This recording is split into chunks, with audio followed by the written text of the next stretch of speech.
Now, for this eukaryotic genome, there are a few parts that I need to go through, which is actually your controls, as well as this comparison between eukaryotic and prokaryotic genome.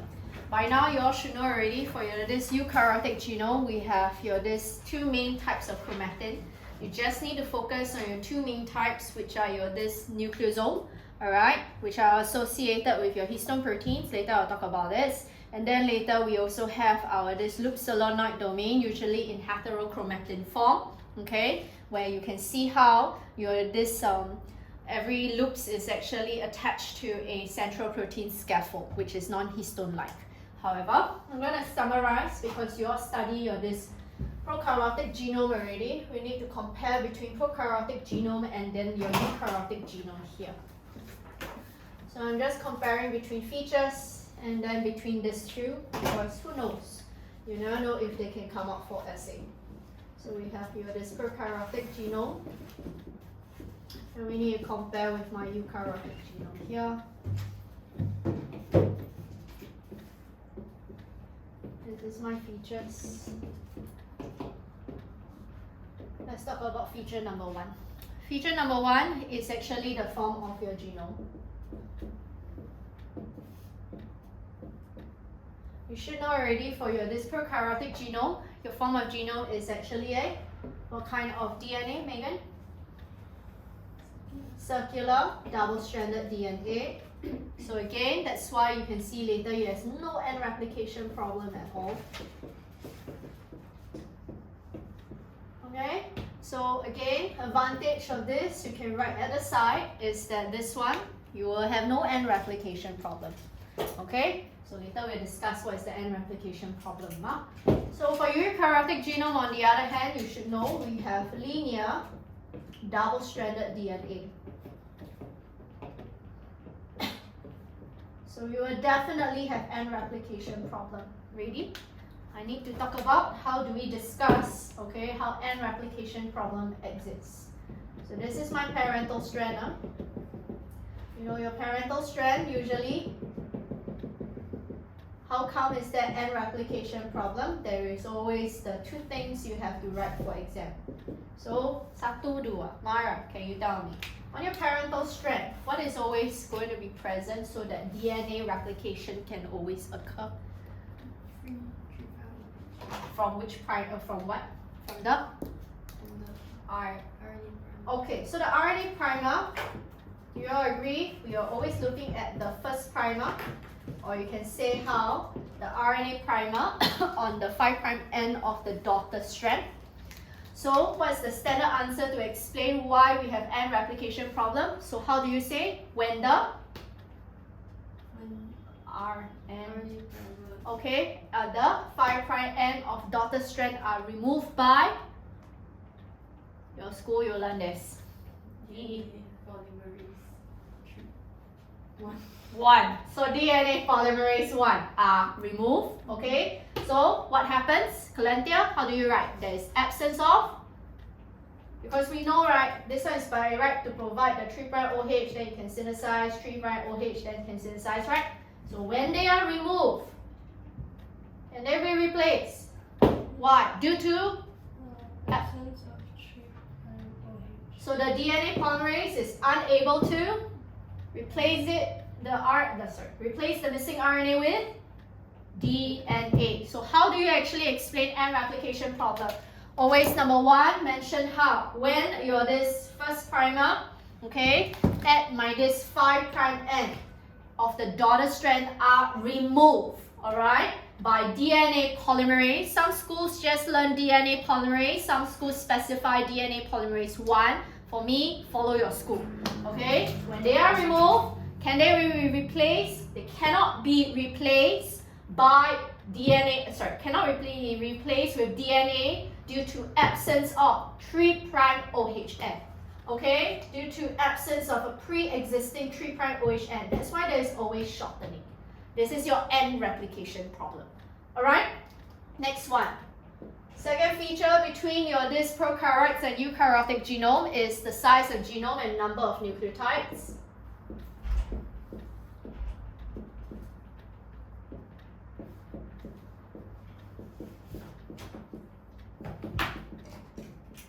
Okay, the size and genome and number of nucleotides. Let's go through. So for your this size of genome, please take note, prokaryotic genome is usually smaller.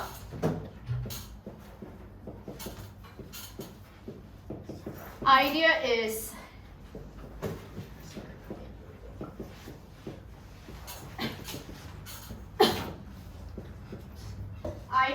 that this one is typically about 10 to the power 8, 10 to the power 6 to 10 to the power of 7 base pairs.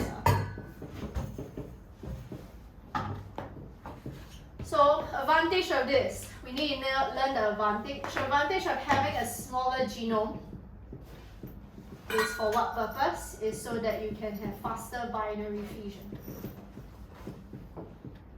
Since prokaryotes are always undergoing DNA binary fusion to replicate during asexual reproduction. Okay? Eukaryotes, you should know already, is much larger.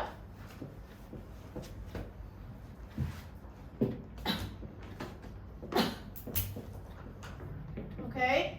The prokaryotic genome. Usually, this one is about 10 to the power of 8 to 10 to the power of 11 base pairs. Okay, for you, human genome is actually 3 times 10 to the power of 9. Just for fun fact. But anyway, what's the advantage? Advantage is you can actually contain many genes to code for many different proteins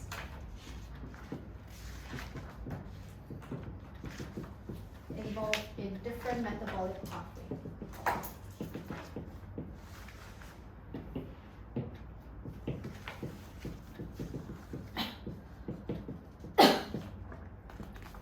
Okay?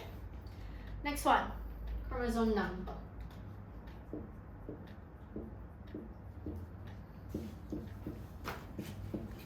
For prokaryotes, please take note, genome usually is located on one main chromosome.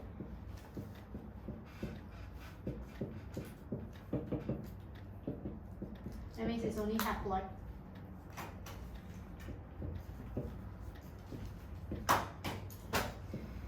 Idea, we can also call that this is haploid in nature. For your eukaryotes, on the other hand, it is going to be divided into many chromosomes.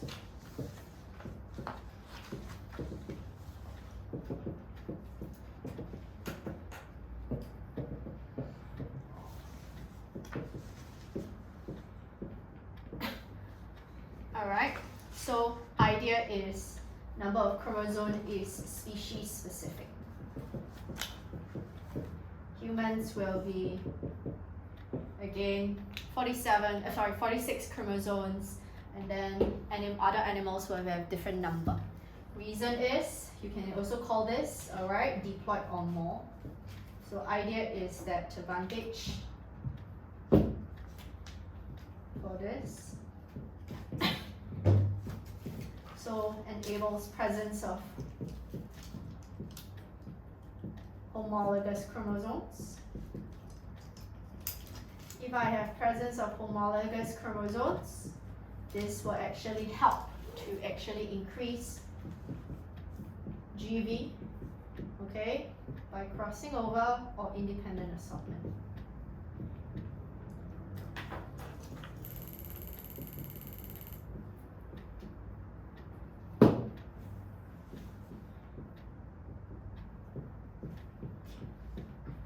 By the way, is there anything or anybody want me to mark anything? Give me a hand up to the front, please. You should know that even we also have polyploidy. Polyploidy also, again, not only that, also polyploidy, okay, also helps to be, again, thank you. Okay, so just give me online. So polyploidy is also advantageous, alright? So it enables this species or organisms to hold many genes.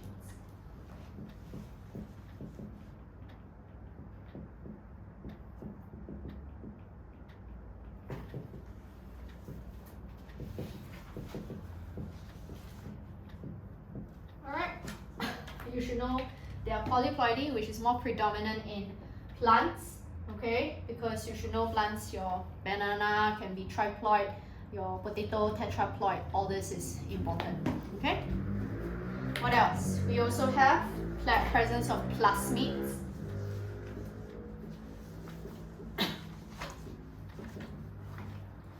For prokaryotes, again, why do we need presence of plasmids? So it's present.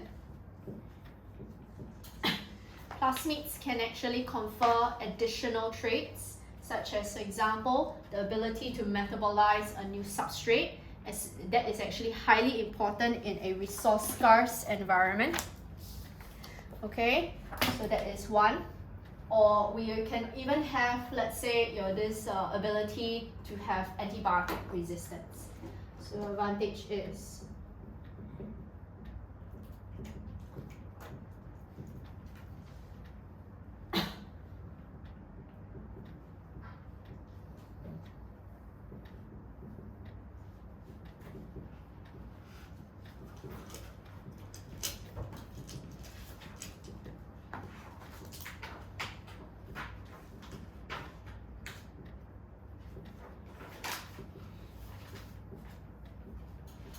okay? Whereas you should know eukaryotes, we definitely have presence of plasmids in only some eukaryotic cells. But obviously human cells don't have lah, huh? Okay? So it's present only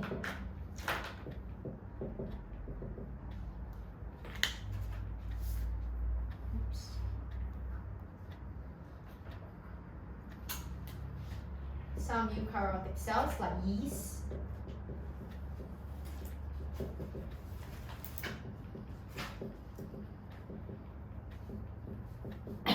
So purpose of this, okay, we even have mitochondria, or even this chloroplast, that you also have presence of plasmids, okay? So, and organelles.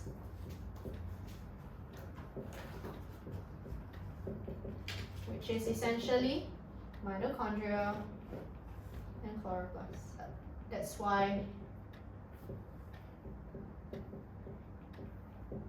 we can say they are of prokaryotes origin. Understand? Okay, moving on. We also have, again, the ploidy number. I already mentioned so I'll just mention again.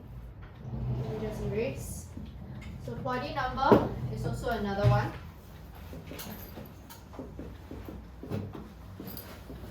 This one haploid. I'm not going to explain because I already mentioned polyploids or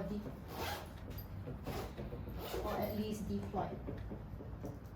On your notes, Again, next one we have here. Next one is the association or DNA packing. Okay, so we already have one.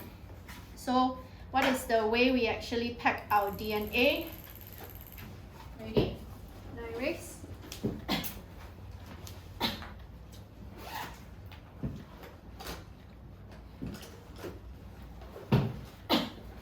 DNA packing, do take note, this is talking about the association of proteins.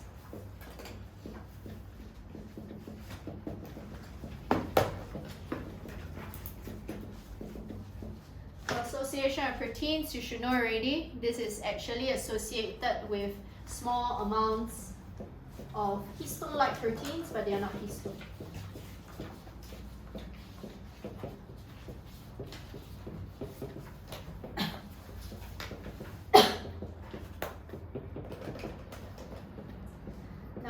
Advantages of, again, small amounts of this. Advantage of having here is that this simple DNA by prokaryotes will enable faster binary fission.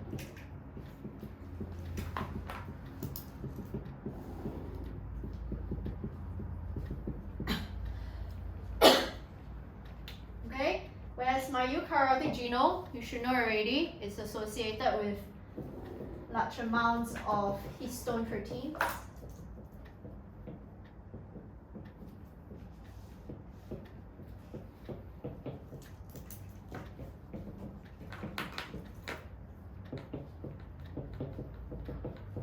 Okay, in order to form nucleosome. So again, what's the advantage? This enables higher degree of condensation of your DNA. And you should know already, which I will later mention because it's under levels of packaging.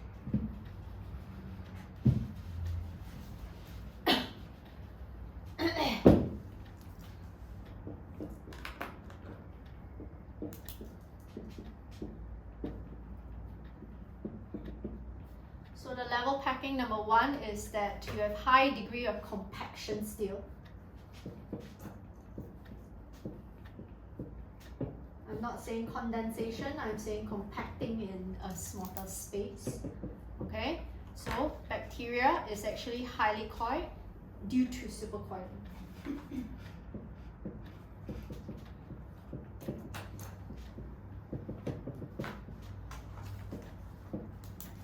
Your this DNA, okay?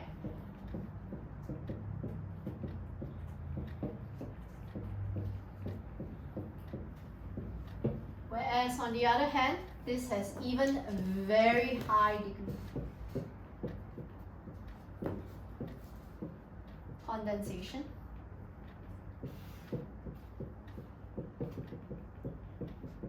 To form from euchromatin to heterochromatin.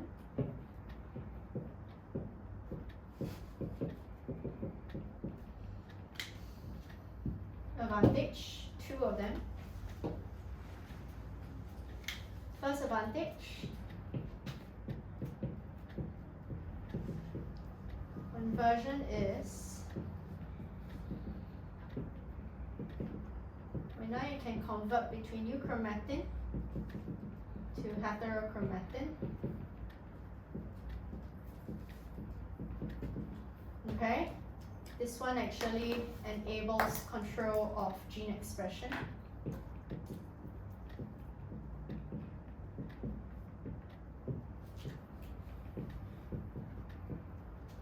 You should know if you're methylated, you cannot have DNA replication or DNA transcription or right? Agree? So also enables packing within the nucleus and hold many genes.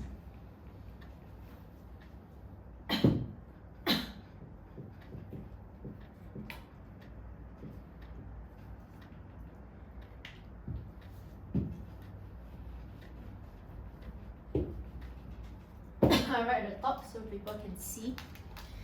Okay, other than that, we also have our proportion of coding and non-coding DNA. Let me erase the top now. Space. Can I erase this one? Black one? I know.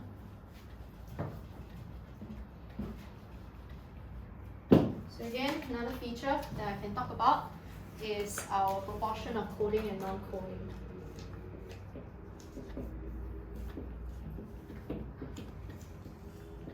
So this is when we're going to do a recap.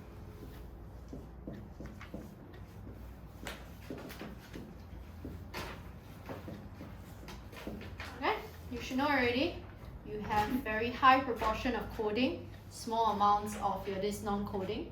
So you have higher gene density.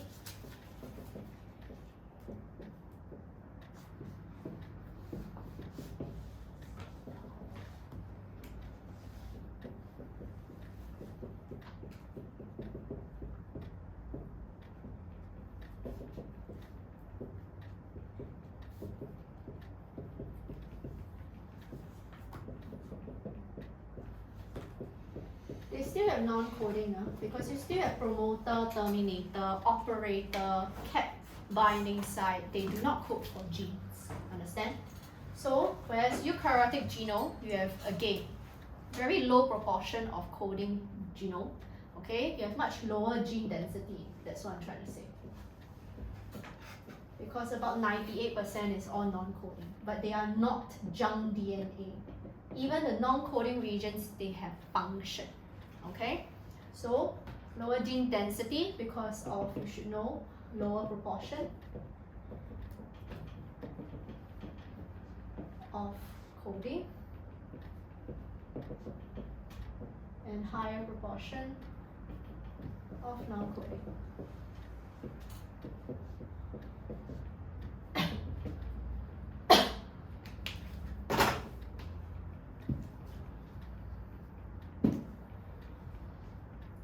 Let's go through the advantages now. Because the non-coding is not junk DNA, so we need to learn the types of non-coding. Alright? Now, first type of non-coding, we learn this one first. We're going to do this as a recap. It's very important now. Ready? First non-coding that we learn is what, Wani? Promoter, terminator, enhancer, silencer, they are all what? Control element. Yes. So the first non-coding that we have, I'm doing non-coding now. Non-coding now. The first non-coding that we have is your control elements. But I want to focus on is enhancer, and what's the other one? Wani? Silencer. Yes. Ready? I went through this time and again. Come. 1, 2, 3. Can you now tell me what binds to enhancers? The protein. Activator. Activators bind to enhancers. Well, what's the first way we write for exam? We recruit protein. DNA bending proteins to bend the DNA. And then what will this do? What's the next thing you will write? Let's say this is a 3-mark thing. How does it upregulate transcription? Increasing interaction between what? Sorry, borrow.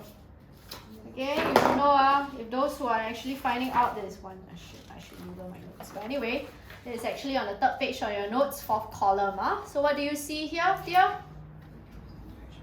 Between activators and other transcript factors and RNA again is what? To increase between activators and okay, so how do you end off? Yeah?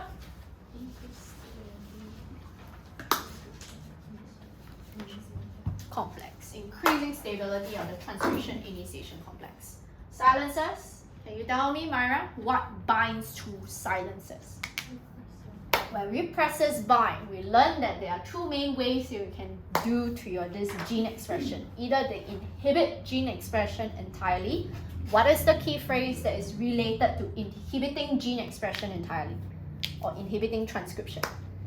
Instead of increased stability of TIC, what do we say now? Destabilize the transcription. Okay. Get this in your head. How do you describe again when activators bind to enhancers? Recruit DNA proteins to bend the DNA. This will, Cheryl? Sorry, Chloe, my bad. Chloe. Increase interaction between activators And other. And so that you can increase. If you want to inhibit transcription, what's the key phrase that we write, Myra? Very good. Next one. Can you tell me, Calentia, if I say your this repressors will bind to silencers will slow down to basal level, how will you affect? What's the way we write? When slow down to basal level. So, how do they slow down? They inhibit? No, in between? Yeah, so they don't allow your enhancers to bind to your activators. Understand? Okay, so this is the first one. Know the standard answer, but this is very simple. What are the things that actually allow? Please note, we also have, ready, your introns. Introns, let's go through the functions of the introns. First function of introns, so the advantage of introns is that introns, what do we learn? May contain what?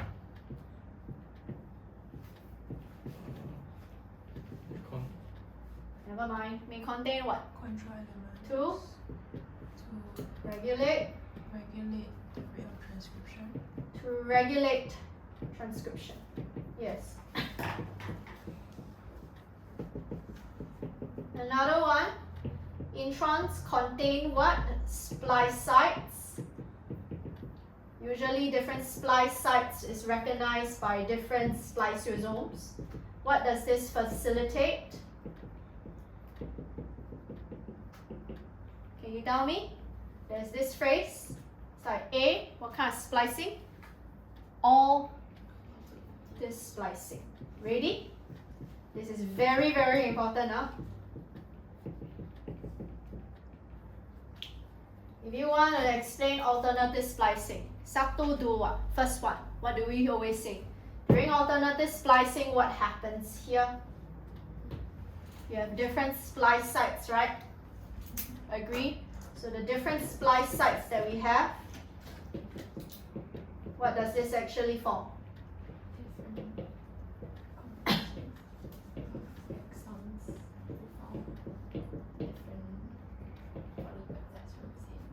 Pre-mRNA. This is extremely important. Okay, different combinations of exons is the standard key phrase to form different polypeptides.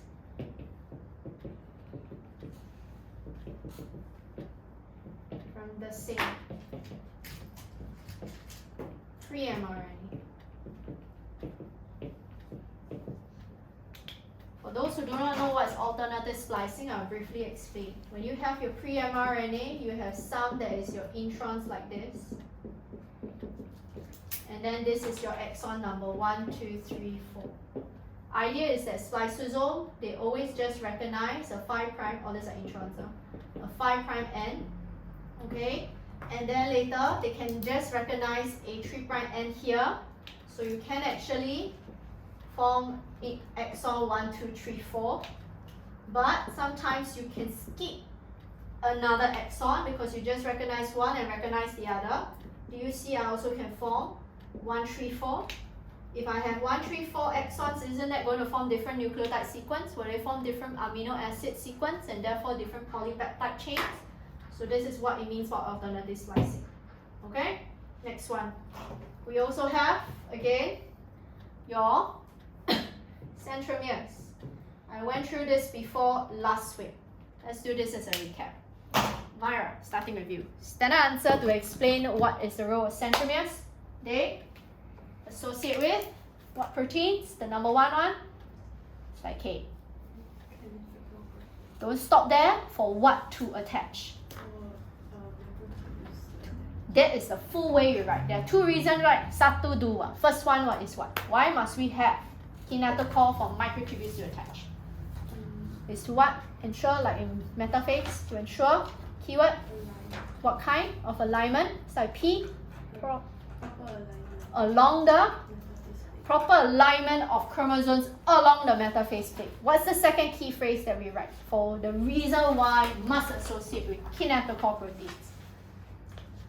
To ensure, keyword, during anaphase, not just separation, you're missing a key phrase, which is what? Equal separation of sister chromatids of chromosomes to opposite poles of the cell. We also know centromeres also associate with another type of protein, right? Called what? Sorry, C. Another kind of protein, right? That is in the middle here. Sorry, C. Never mind. You? Cohesive protein. What is the purpose? You're right. Don't stop there. For equal separation. Can I say that? During? When During anaphase, it will be cleaved. Okay, to ensure Equal separation, but that's not what I want. I want the cohesive protein is for what? To allow sister chromatids to adhere to each other. yes, okay. Then later you say during anaphase when cleave ensures equal separation, but also ensures proper alignment along the metaphase plane. Understand? I went through this last week. Remember the kinetochore one. Now, next one, let's go through right now telomeres. Telomeres, you can actually find this on your third page. Sorry, not third. If I'm not wrong, fourth page. I think, yeah, fourth page of your notes, second column, telomeres. You should know your telomeres are your tandem repeats. If I go through again, let's do a slight recap first. Just now I went through, we have N replication problem, right? So N replication problem, how do we write for exam? Starting with you, Chloe. Just now I explained already how to come up with M replication problem. When the? At the what? Which primer? I know where. Where are they located? Because they are Okazaki fragment, a lot RNA primer and Okazaki fragment, but they can be replaced with DNA, right? So how will we say? The RNA primer at the end of the daughter DNA, right? Because you know the daughter DNA will be synthesized like that, the daughter DNA is synthesized like that. So when the when the RNA primer at the 5 of the it cannot due to absence of keyword a pre-existing 3' OH, absence of a pre-existing 3' OHN. Understand? Two key phrase: RNA primer at 5' and daughter strand removed by DNA polymerase. Again, absence of a pre-existing 3' OHN to replace with DNA. So we always have this strand here. So my question is, Megan, we always have this thing called telomeres, right? Telomeres is always elongated by what enzyme? Okay, I want to do a recap. Satu dua. Telomerase have two unique structure features. What's the first structure features of telomerase? Because RNA template. What is the RNA template? Because we know this telomeres is a tandem repeat of 5' TTA GGG. So it's what? The RNA template, the telomerase enzyme will be? It's a RNA template, right? So it's AAUCCC, but it's 3' and 5' here, okay? So it's AAUCCC, remember. Next one is what? Can you tell me, since I'm trying to synthesize DNA, what's the second feature in my telomerase? And then, Kalente, you tell me, there are two. Usually telomerase is inactive in adult cells, but two normal cells, okay, healthy cells, they will still have active telomerase. So, what is the next thing, next structure feature of telomerase? You want to synthesize DNA from the RNA template, right? From RNA to DNA is what? It's almost like also present in HIV. This enzyme is also present in HIV. Reverse. Yes, because from RNA to DNA is reverse transcription. So, again, Calentia, telomerase is usually active in which particular healthy cells? And germ cells. Germ cells are. So, where will telomerase always elongate? Any idea? Will it elongate the parental strand or will it elongate the daughter strand?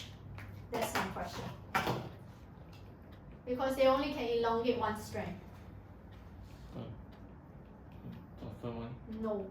So telomerase will always elongate which strand, Joachim? Give your head, give you an idea. DNA polymerase can only elongate when there is pre-existing. Which pre-existing what? 3' OHN. So do you see there's a 3' OHN only present in your parental strand? So that's why telomerase will only elongate the parental strand. What elongates the daughter strand? Idea is when your telomeres is long enough, you will add an RNA primer. Is in fact the DNA polymerase that will then elongate because now you have a pre-existing, since this is going to be the 5' N. Okay, and then later you remove again. So you also elongate here by the telomerase. And then when it's long enough, you add a RNA primer. The DNA polymerase is the one, okay, that will elongate this daughter strand, the telomeres, the corresponding telomeres. Understand? Then later they remove the RNA primer again. So that's why it's always located on ends of chromosome. Clear? Clear? Now, then the next thing is, what's the standard answer? We always have three things that we write for the function of telomeres. Number one function, so that those who just received a note can actually write, is what? Act as protective buffers. Prevent loss of essential genes due to the end replication problem. That is the first one. Okay, so I repeat, standard answer, you always write the number one factor or function of telomeres. Act as protective buffers to prevent loss of genes due to end replication problem. Because when I shorten my DNA, I'm not losing the genes that is inside, I'm just losing telomeres. So it's act as protective buffers to prevent loss of genes due to end replication problem. Okay, next one. Number two, you should know, do you see there's still the overhang here? So there are single stranded overhang here, right? So what must this also associate with? Any proteins they kind of associate with? So this is called telomeres. They actually associate telomeric protein.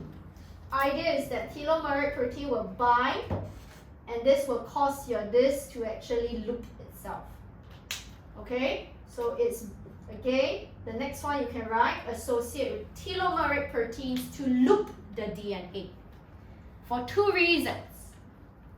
So I repeat out, associate with telomeric proteins to loop the DNA for two reasons. Reason number one is what, Megan? Of chromosomes. Because do you see, if I never loop, do you see we have this complementary single stranded here? Any chromosomes that have ends that is complementary to this region can bind. Would you want, let's say, especially non-homologous chromosomes to bind to each other and fuse at the ends? No. So again, first reason again is why? To prevent end fusion of chromosomes. Sorry. To prevent end fusion of chromosomes. Second one is to prevent what, Myra? Degradation by? Yes, to also prevent degradation by exonucleases. Because if I have the overhang, exonucleases can bind and then degrade. Okay, so we need to remember about that. Last one is, no matter what, whenever we undergo replication, there is always shortening, right? So what else do we also help ensure? Is that when shortened to, let's say what is this region, that will trigger apoptosis called? Yes. So when shortened to Hayflick limit, alright, it triggers the cell to undergo apoptosis. So again, this will actually prevent mutation.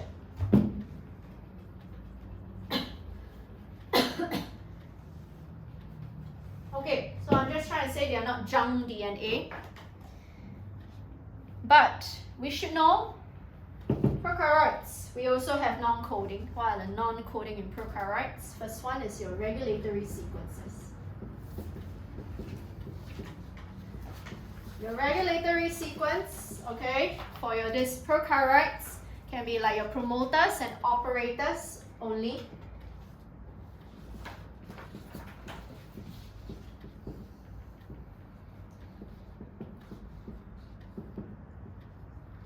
Okay. Please take note, introns, right, are generally absent. So every single RNA that is transcribed is the actual RNA for translation. Okay, so we also have some repetitive DNA. So we also have a regulatory sequence besides promoters, operators, but those that, again, is very rare to have introns, absence of introns, absence of any other repetitive sequences. Clear? Alright? Alright, next one. Organization. Oh, alright. Origin of replication, sorry, not that. Origin of replication. You know what? I'm going to erase at the top.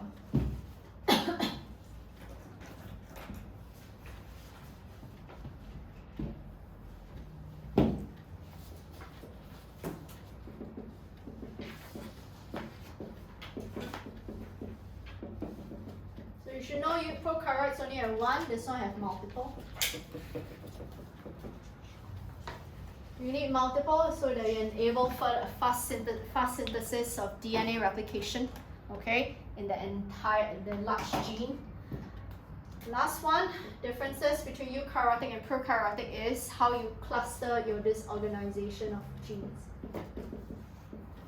So let's do a recap. So it's actually clustered, okay, in the form of operons.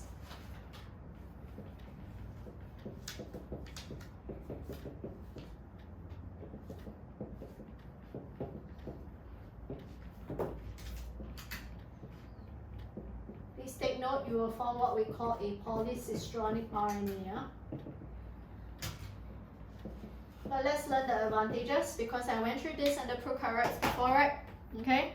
1, 2, 3, 4. I think I went through, there are 4. So what's the first advantage of having this, again, operons? Valentia? Advantage number 1 is what?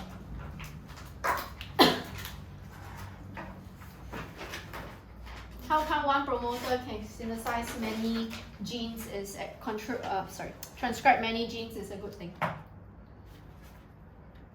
Enables what? It is under prokaryotes.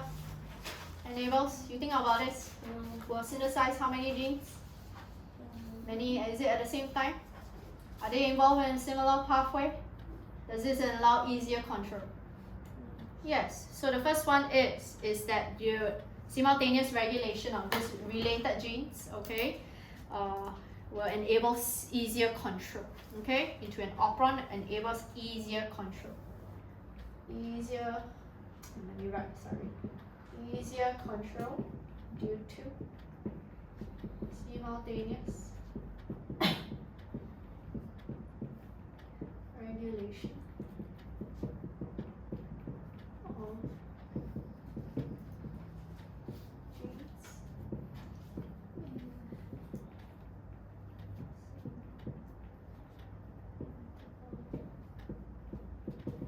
pathway. What else, Joachim? Especially if you're a prokaryotic single cellular organism, okay?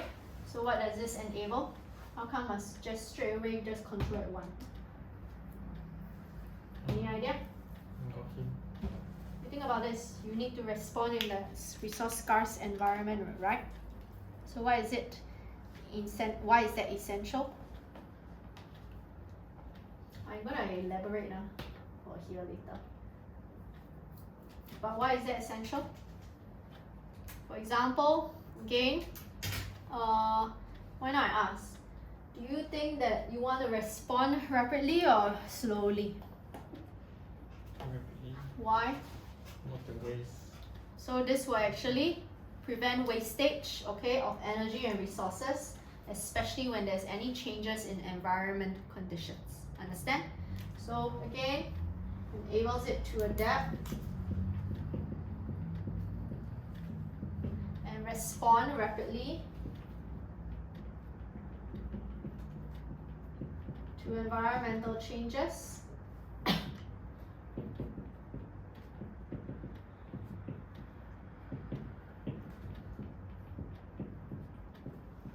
Alright, because the genes are only expressed when required.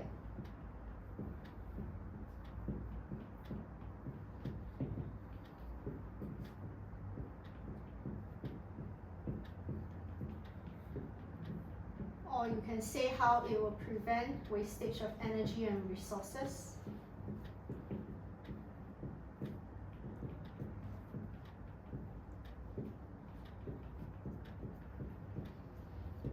Alright, so that's why you will increase efficiency. Next one, Wani. By having operons means what? You can code for a lot of Many structural genes at one time. which why? So a lot of times is for what? So you can metabolize a substrate what? And this is very essential because bacteria are usually living in a resource scarce environment. So if you have no glucose, will the bacteria just die? No, maybe the bacteria are able to metabolize lactose. If no lactose for the bacteria die, maybe they have the ability to metabolize sucrose. You never know. So another advantage is able to utilize a variety of carbohydrates, especially in a resource-scarce environment.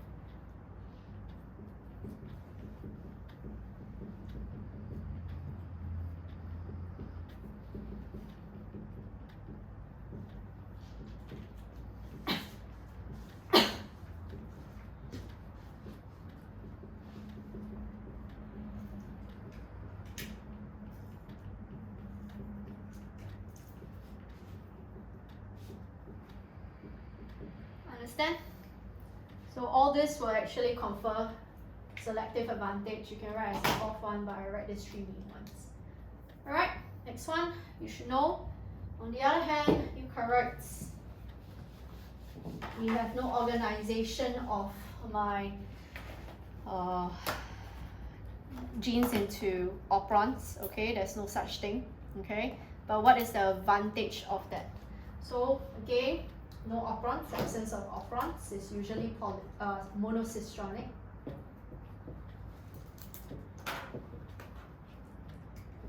The mRNA synthesized will be monocistronic. Now, what is the advantages of this then? Now, the advantage is that, again, genes involved in same metabolic pathway, okay? Sometimes you can have what we call the better coordinated control, right? Agree? So I mentioned this before. I lazy, you will just write, okay? Advantage. Ready?